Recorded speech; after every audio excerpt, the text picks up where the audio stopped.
can't we all just get along?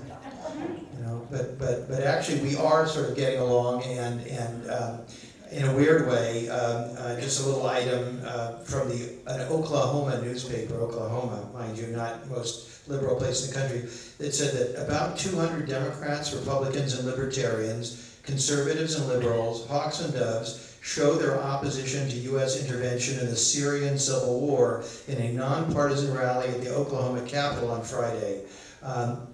There also was the congressional vote on surveillance.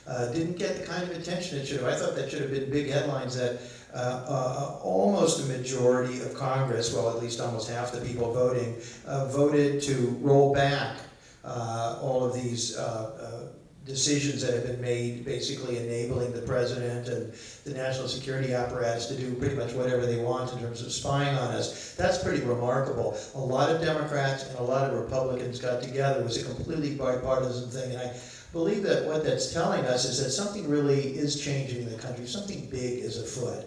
I can certainly feel it, and I've seen it over the last 4 or 5 years, particularly quickening in the last few months. There is something exciting going on here. I remember when the Arab Spring began in the Middle East, and if you read Who, What, Why, you know that from our investigative reporting that not all Arab Springs are made equal.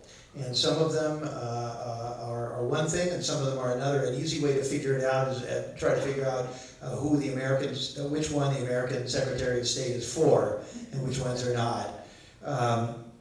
And that's a very, very interesting issue. Perhaps we can get into a little bit in the Q&A. But it is a new day, and as I like to joke, or maybe not joke, if we have all these revolutions going on all over the world, who knows, maybe it could even happen here. Maybe we could actually have budding democracy in this country. And then I say, nah, that's asking a bit much.